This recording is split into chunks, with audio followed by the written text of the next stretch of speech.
Well, hello everybody. Welcome back to Gregg's Vintage Workshop. Today what I have on my bench, and we're going to start the series on, now that I've got the 1929 Atwater Kent complete, is this 1947 Mantola radio. Now, I did a original, when I first got this, I did a video just to kind of show it to you guys because I was excited about it.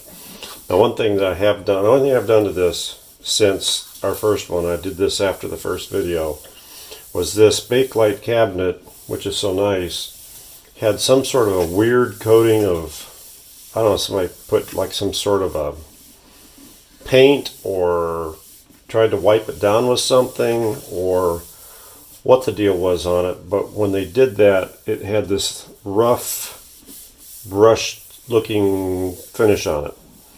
So I had tried to rub it off, and I couldn't rub it off using some compound. So what I ultimately wound up doing was sanding this entire cabinet with 600 grit and my power sander. And it actually turned out pretty good. Overall, I mean, it needs polished, and I'm looking for ideas on what to polish it with. I've read somewhere that Brasso works good on bakelite. I had originally tried some automotive polish, and it seemed like it would polish, but as soon as I'd rub it off, it would just kind of go glazy like you see right now. But anyway, so that. It's got a little bit of shine to it, but all in all, I mean, I love the appearance of this radio.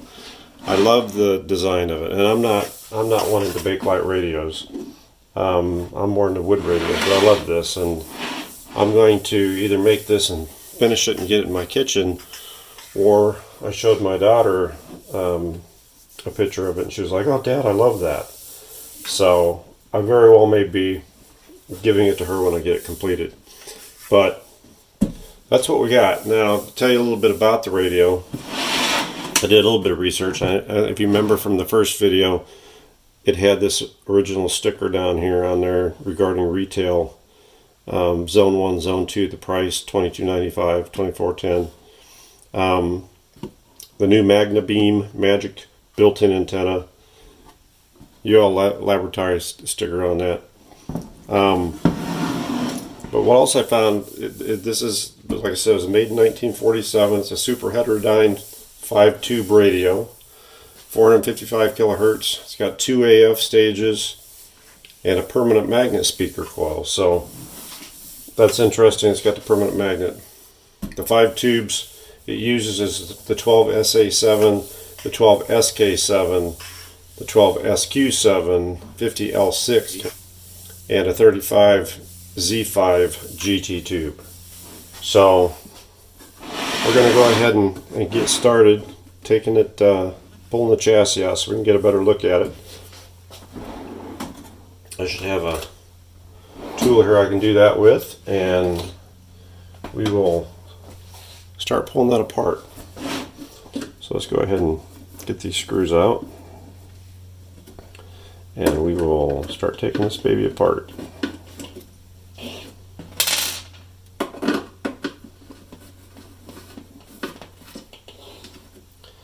I think I cut the cord off it when I pulled the chassis out in that first video, if I remember correctly. It's been a couple months ago.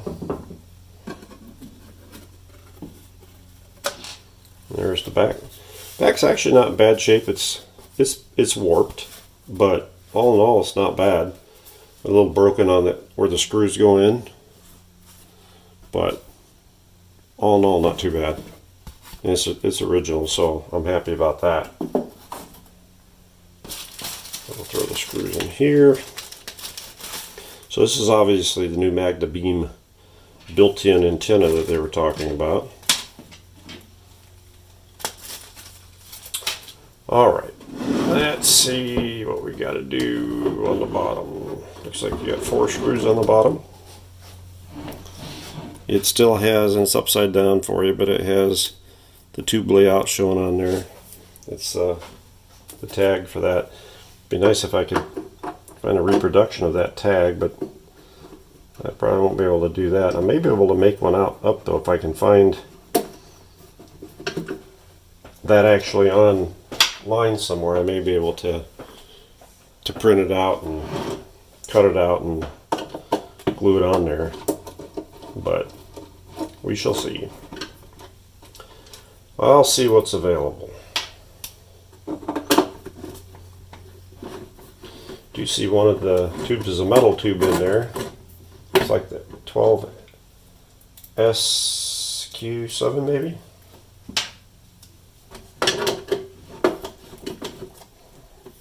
Hopefully it won't tumble inside there once I get the 4 screws out. And it didn't, so good there. Now I gotta pull the knobs off the front. I'll try and keep this in video for you guys so you can see what I'm doing. Put these in the bag.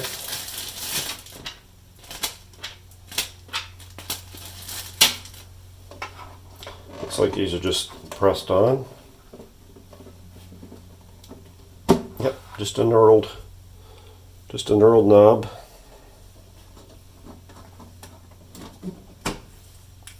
Put those in here.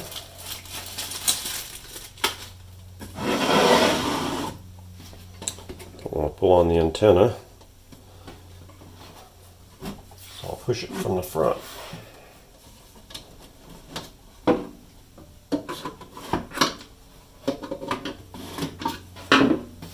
Until I can get my fingers into something here.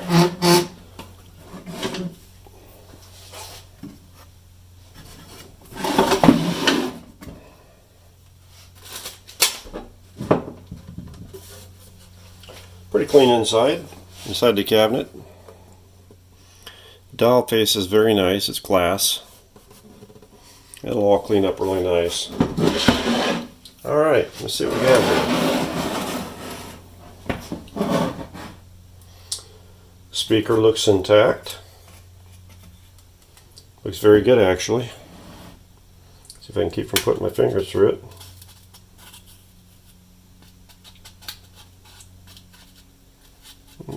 Maybe a little bit brittle. Okay. Dial cord's intact. I think it's got one dial light. The way this is designed, I would have thought it would have 2, but that's alright. This is like a felt. This is like a blue felt on here. I don't know if that will clean up or not. I like that blue color. We'll have to see.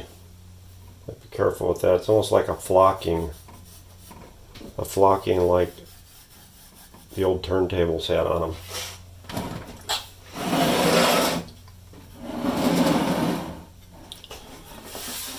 Dusty, but not rusty, so that's a plus.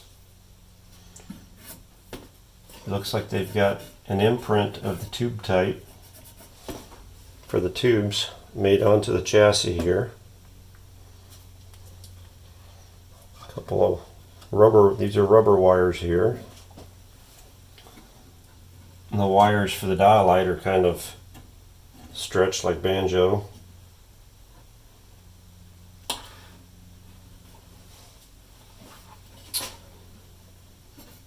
And we got the 2 IF cans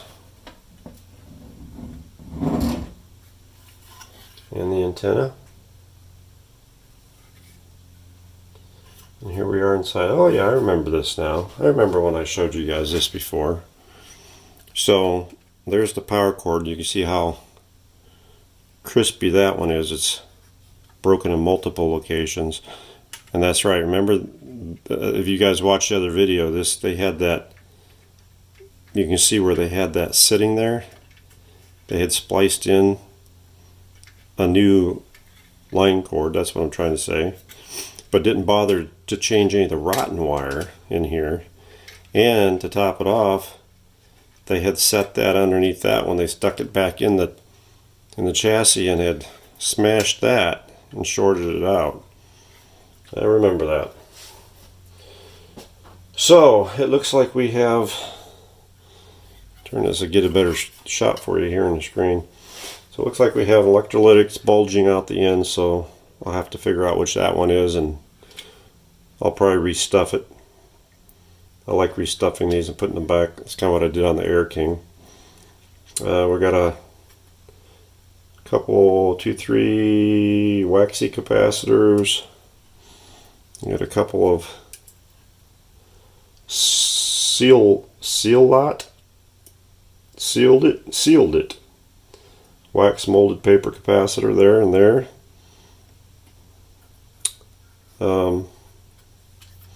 Yeah, so new caps. Does have rubber wiring in it. The rubber doesn't appear to be broken or rotten. So I'm going to take some pictures of this. I'm going to put some cardboard or something over my speaker so I don't put my finger through it. Get the antenna off, get it so I can look a little closer at it, and we'll see what we got. This one doesn't look like it's going to be too bad, but I don't want to say that too fast, because about the time I say that I'll wind up having open coil or something on here. So, but let me get the antenna off and take a few things off here, and we'll get back. I'll set it down here. Okay, so I took the tubes out and wrapped them up nice in one of my big terry cloths and took them back to my tube station where I'll check them later. One thing I noticed on one looked like it had gone to air, and one had a cracked base, but I don't think it was the same tube with the cracked base that had gone to air. So it'll be interesting to see how those check out. Obviously I got the antenna off, which was fine. It has a cap here that I'll have to replace. There's a 0.005, I believe. Antenna actually looks like it's in pretty good shape. It's bowed, obviously, but that shouldn't hurt anything. I don't think the bow, I'm not going to try and straighten the bow. I'd probably want to break it if I tried to straighten it. I could probably put some heat to it and try and straighten it some, but I don't know that I really want to do that. That might damage it. So we'll set that off to the side. The light socket looks pretty good, and this is actually cloth wire, and it feels pretty supple, so I don't think that'll have to have anything except being cleaned up. These wires here are cloth covered. They are pretty stiff, but we'll have to see. I think I'm going to take the dial cord off loose and pull the front off of it here. So it looked like it had a couple of screws that did that. I haven't put anything on my speaker yet. I'm going to have to be careful I don't pop through that with something before I do. I think I'm going to take these two screws out that hold this on, and then that way I can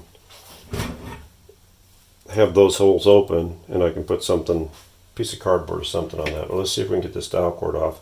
I took a bunch of pictures because I want to make sure I can get it back properly when I get it off. But so far from what I'm seeing, I'm actually thinking this radio should be a good player when I get done with it, and it looks fairly easy.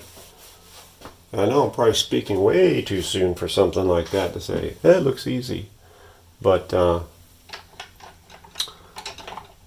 wind up and have it bite me in the butt, I'm sure. Let's see if we can get this. I'll probably do something like jump off a screw and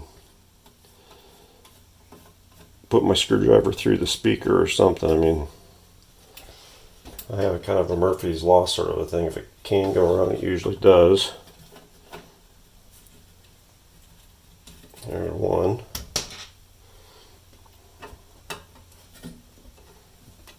And there's the other. I'm going to put these screws right back in this plate so that I don't lose them. You get a picture of this. I want to make sure that I can remember that string layout right there. I couldn't see it good enough to take that picture earlier. Okay, so you guys can see this. I think this is going to slide right off the end here, like that. And then we have that separate. And I'm not going to take this string off of the needle. I am going to take the string off of this. I'm going to just cut that right there. And then we'll just get it out of there. Like that. And now I've got the shaft right here. And the shaft looks like it's riveted. So I'm going to have to untwist the wire or the cord this way. Like that. And I guess I would have had to have taken the cord off anyway in order to have done anything with that. So, dowel cord and pointer. Need to put it in a safe spot so it don't get damaged. May put a little bit more things in this sack though. I'm not going to just take care of that just yet. Alright, let's see what we got going on here. Alright, so those 3 screws hold the tuning condenser. I'm sorry, I'm getting out of here. These 3 brass screws hold the tuning condenser as well as that shaft. So those are going to come out. There are 2 screws holding the tuning condenser to a bracket back there, if you can see that, which means I need to take the wheel off if I can. I haven't had a lot of luck getting these things off in the past. I mean, I could leave that whole thing on there. Just take the wires loose off of the tuning condenser. I think what I'm going to do is I'm going to snip that orange lead right here where it goes down in the chassis. Got plenty of slack in there. I'm just going to snip that lead.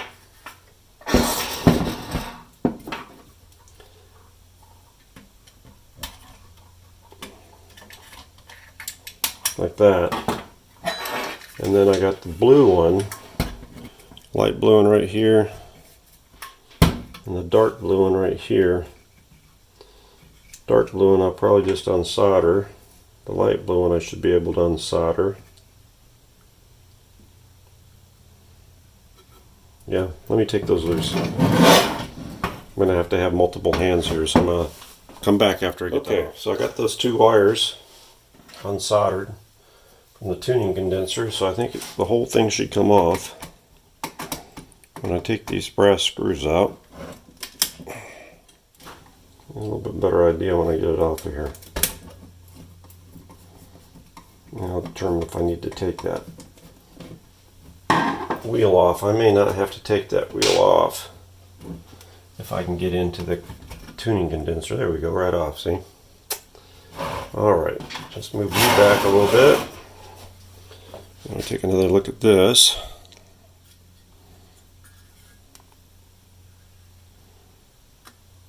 Yeah, I think those are rubber. They don't... Oh yeah, they are rubber. See, the screw's a shoulder screw. That's why it only goes in just so far. Okay, so yeah, I've got to get some... I'll have to get some new rubber grommets for these. Alright, so I can put this whole thing as it is in my ultrasonic cleaner. It's stiff, it's definitely stiff.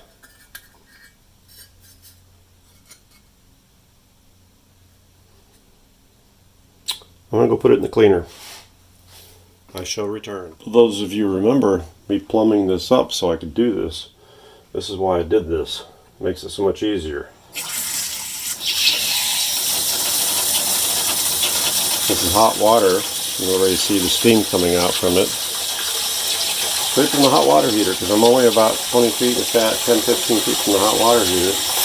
And before, I would have to heat water up in a pot upstairs on the stove and bring it down here to the basement. And there we are, all ready to go. And I've opened the tuning condenser so that it gets maximum coverage. And we will just set this whole thing right down in here. Like that. And we will put some cleaning vinegar in there. I've got some cleaning concentrate. I'm not sure if I want to use it. Up to 50, it's already at 41 Celsius. We're going to run this up to, let's go up to, put it in there for about 20 minutes. It's not horribly dirty. I'm going to go 25. Alright. Put our lid on and let her cook. I'm not going to flip it on because it's noisy till I turn you off. Okay, so for those of you who are just waiting to see me put my finger through that speaker, it didn't happen. I put the cardboard on there so I don't have to take that chance. So, this is what this looks like. I want to get these cords out of the way so that I can clean this chassis better. And I was looking at where they come in at. They're coming in over here by the electrolytic. And the orange one, if I can keep this where you guys can see it, I apologize, is going to 35 Z5. And I believe the black one is as well. Now they had, this set had a rubberized line cord from stock. And that's what that little hole is right there. A little, if you're seeing this, I can't see if I'm holding you in camera or not. I think I am, yeah, right here. Get a little closer. It's an oval hole for the cord to go through. And so the cord came through here. You had the neutral here. This one went down here. And if I turn this where you guys can actually see what I'm trying to show you, here's where the line cord went over to the switch. So I'm going to have to get this electrolytic out of my way. I got to restuff it anyway, but that way I can get those orange and black lights out of the way. I want those out of the way so I can clean this case better. And then I'll get the wires, the two wires to the speaker. I'm not sure how those will clean up. They feel pretty stiff. I'm going to have to check that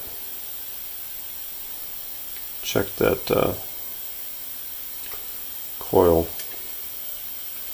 make sure it's not open. So let me get some more of this stuff off of here. I think that there's two screws that hold that speaker in place, or it could just be riveted soldered, because that kind of looks like solder joint in there if you can see where I'm pointing. Two big circles. I don't know. I'll have to see that when I get it off. Okay, so while I've been waiting for my ultrasonic cleaner, I went ahead and cut the electrolytic out of that. As you can see how bulging it was, bulging out the end there. And I'll be restuffing this. So it's got the blue lead's a 20 microfarad, the red's a 30, the yellow's a 30, and they're all at 150 volts working voltage. Black's the common. Now, I know I don't have a 20 or a 30. I know I have a 33. And I'm pretty sure I have a 22. So the yellow and the red will be 33s, and the blue will be a 22, if that's what I got. I got to see from a physical size if I've got something that I can stuff in here, because I really want to stuff it in here. If I don't have anything of the size to stuff it in here, then I'll get it, because I don't want to stick any terminal strips in here for this stuff. So I got that. The other thing I did was I was checking this choke down here. I wanted to make sure this choke, I had to take it loose in order to get the electrolytic to come past, because it was laying in there, and that bracket has a bracket underneath there. And so I was checking the choke. I don't know the exact what it should be. I just know it's not open. I'm getting 332.7 ohms on it. I don't have the schematic for this yet. I ordered one, but I haven't got it yet. So right now I'm just kind of checking components to see if they need replaced. Obviously I know I got to change the electrolytics, as well as the wax capacitors. Still have to check the power switch and the transformer for the speaker, the output transformer,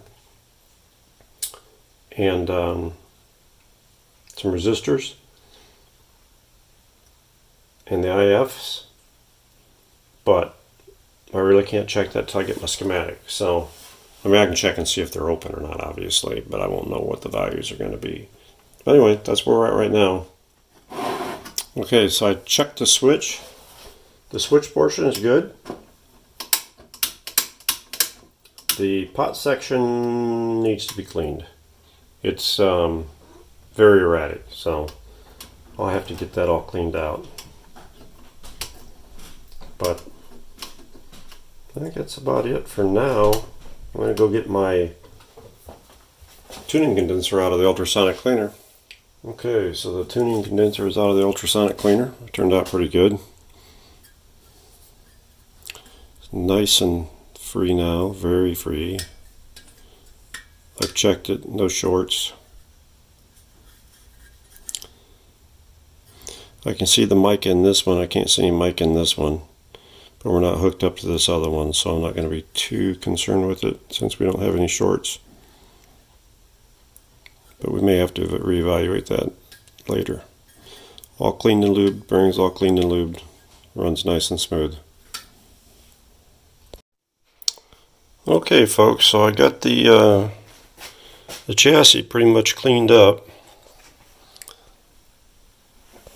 Cleaned it up, and then I coated it with the T9 corrosion preventative. These cans are actually a different shade of what they usually are, where you can buff them out. So I just cleaned them up and left them the way they are. I think it cleaned up pretty good, actually.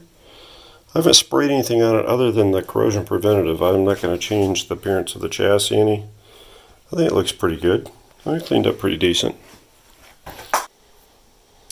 Oh, also I meant to tell you, I tested the transformer for the speaker and it tested good, so it's not open. So really the only thing I haven't checked yet is going to be these two transformers right here. And then when I get the schematic, then I can do that. But for now we're going to end this one here. So until the next part of the Mantola, thank you for watching Gregg's Vintage Workshop.